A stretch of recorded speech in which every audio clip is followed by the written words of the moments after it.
We left off as the Roman Empire was crumbling in Europe and Britain in the early 400s. At that time, a Welsh-speaking Scot, later named St. Patrick, was captured and enslaved by the Irish Celts. He eventually escaped, converted to Christianity in Britain, was ordained, named the Bishop of Ireland, and returned to Ireland to convert the country. Legend has it that on Easter 433, here on the Hill of Slane, County Meath, Patrick lit a paschal fire to proclaim Christianity throughout the land.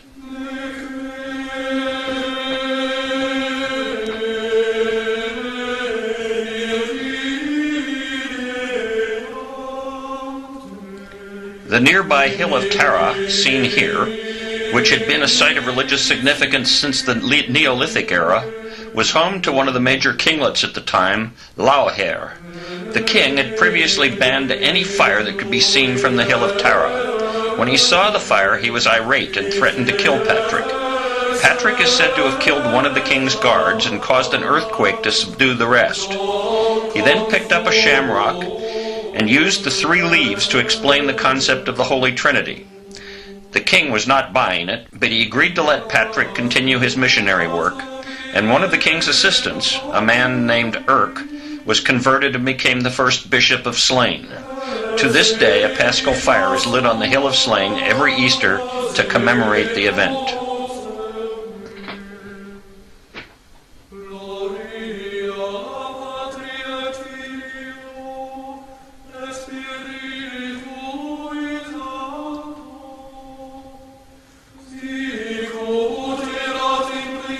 Patrick, of course, went on to convert much of the country, so that by the time of his death, Ireland was largely Christian.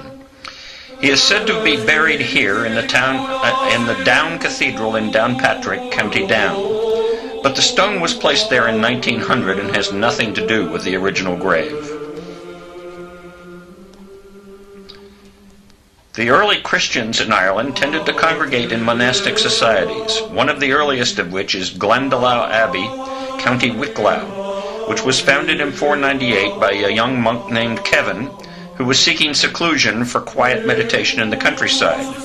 Soon others followed him to the place, apparently unaware of the irony that he wanted to be as far away from others as possible. By the 9th century, Glendalough was one of the largest monastic settlements in Ireland, with thousands of students and a thriving community that spread over a considerable area.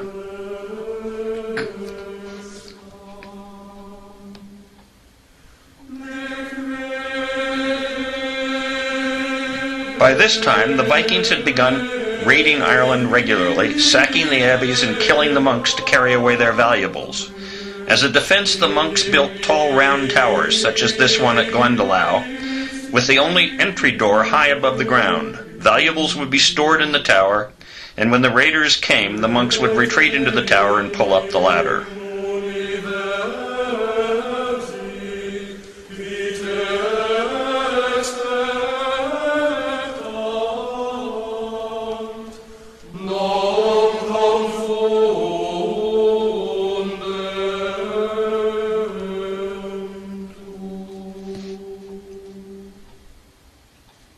Monasterboice was another early monastic community founded by St. Bwihí in 521. The abbey is particularly noted for its Celtic high crosses. Monasterboice also has a round tower, but no Viking raids of the place were documented. Both the crosses and the round tower probably date to around the 10th century.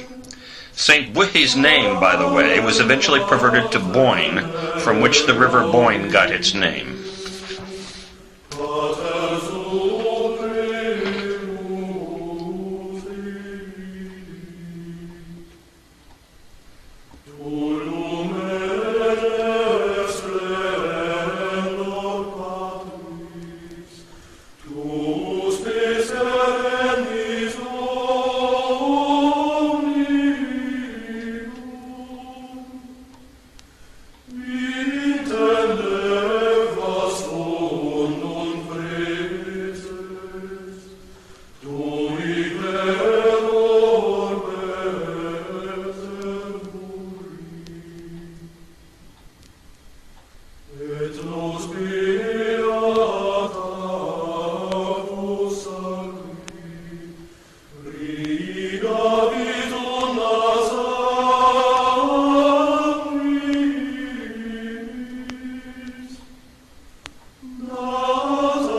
Among the earliest of the Celtic high crosses is the Donna cross at Cardona, County Donegal, dating to the 7th century.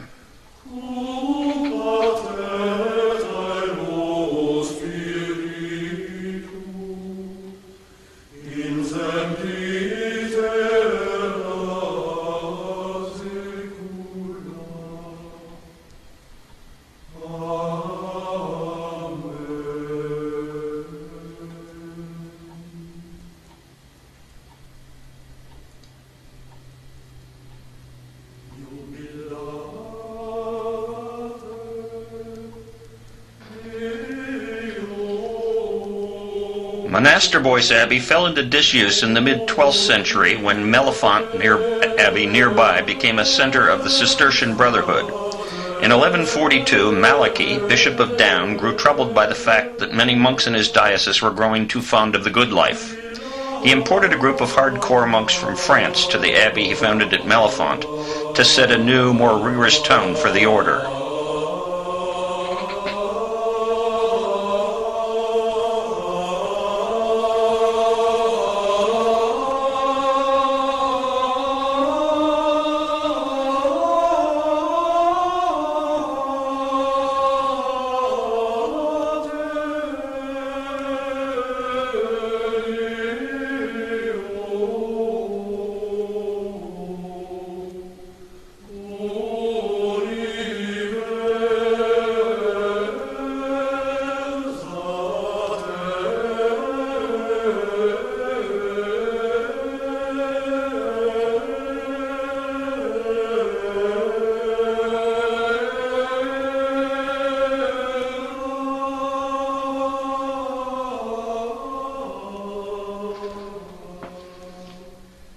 The Viking raids began in 795 and continued for several centuries. There was little organized resistance to the Vikings because the Celtic kinglets were constantly involved in fighting each other, a tradition that continued for many centuries. As the Vikings settled in, they adopted the language and customs of the locals, intermarrying with them and founding the first villages, including Dublin, Arklow, and Wexford. In 1066, the Normans conquered England at the Battle of Hastings. While in Ireland, I learned that a Wallingford actually took part in that battle. A little more than 100 years later, the kinglets in Ireland were still warring with each other, and one kinglet, Dermot MacMurrough by name, called on the English Normans to help in his fight with another king. He promised his daughter's hand to a Norman, the Earl of Pembroke, known as Strongbow, if the Earl would assist him. Strongbow assented, and on May 1st, 1170, the Normans landed here at Bangwin Bun Head in southern Ireland, County Wexford.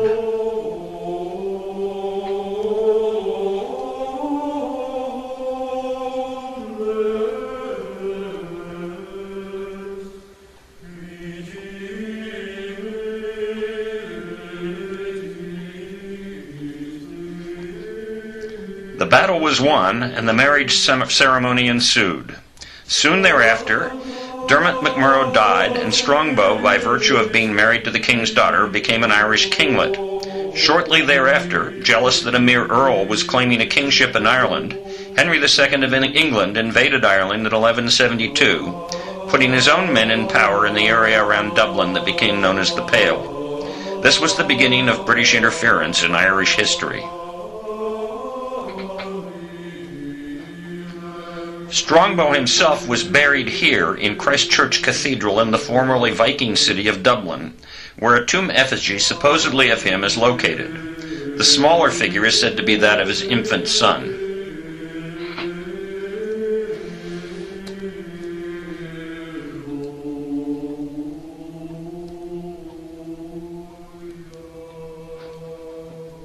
Within a few years, King John of England, brother of and successor to Richard the Lionheart, sought to expand the Anglo-Norman rule of Ireland and built a castle in Limerick to house his government between 1200 and 1212. King John's castle still dominates the skyline of the city.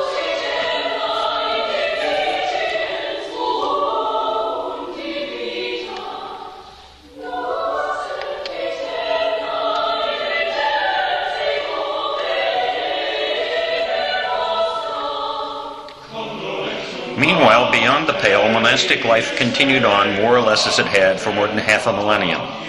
One of our favorite places, the Cistercian Grey Abbey at Grey Abbey, County Down, was founded in 1193, just after the time of the Norman Conquest.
One of the things that fascinated us about many of these ancient sites was the fact that modern graves were interspersed with those of the ancients. Grey Abbey was closed by Henry VIII in 1541 and was burned by Sir Brian O'Neill in 1572 to prevent its use by the English. The Anglo-Normans stole land from the locals and eventually became the landed lords of the country, while the locals became their serfs. Eventually, however, the Anglos adopted the language, laws, and traditions of the locals and continued the tradition of warring fiefdoms which had so characterized Celtic Ireland. It was in this period that many of the castle fortifications that pepper the landscape of Ireland were built. These served as home to the warring kinglets who claimed dominion of the land. Among the earlier was Bunratty Castle, built in 1270. The present castle was built on the foundations of earlier castles in 1425. Dinners are served in the castle dining room on most evenings.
Another of the earlier castles was the famed Blarney Castle near Cork, County Cork. Blarney Castle was built on the site of an earlier castle in 1446 by Dermot MacCarthy, King of Munster. The Blarney Stone is perched at the top of the castle, roughly 6 stories high. We climbed up, but the contortions one had to go through to kiss the stone, lying upside down and hanging in midair, with someone holding your feet so you don't fall to your death, were more than we were willing to put up with. After visiting the castle, we surveyed the gardens instead.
Other castles associated with other kinglets dot the landscape of Ireland.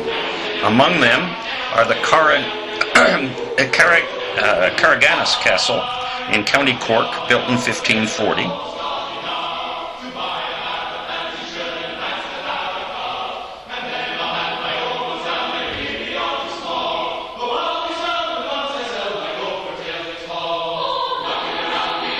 Ballycarberry Castle, built before 1569 in County Kerry.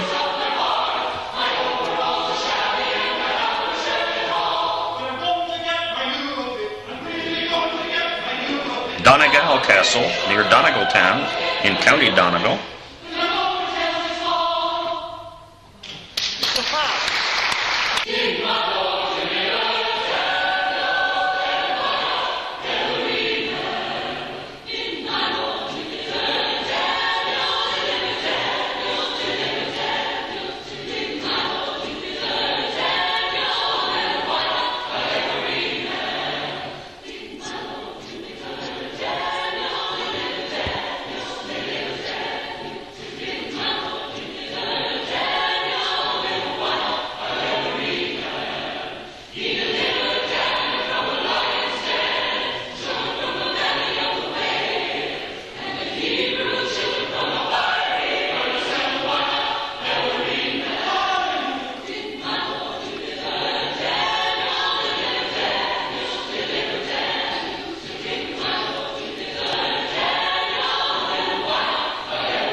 And finally, Dunluce Castle, built in the 16th century along the north coast near the Giant's Causeway. Part of the castle collapsed into the sea in 1639, taking 7 servants and a knight's dinner with it. The English tried to fight the assimilation of the Anglo-Normans, but with little success except in the area immediately surrounding Dublin, known as the Pale. Then in 1534, Henry VIII decided to annex all the lands in Ireland to the English crown. He, followed by his daughter Elizabeth, launched a brutal assault on both the landed lords, or kinglets, that ruled most of the country, and the monastic communities. It was in this period that many of the castles were taken or destroyed, and the abbeys closed. By the end of Elizabeth's reign in 1603, Ireland was under total English control, the castles taken or destroyed, the kinglets dethroned, and the monasteries closed. Hatred for the English grew both among the Celts and among the Anglo-Normans, who fared little better than their former serfs under the English rule. This concludes our look at Christian Ireland. We move on to examine the seeds of the Irish unrest.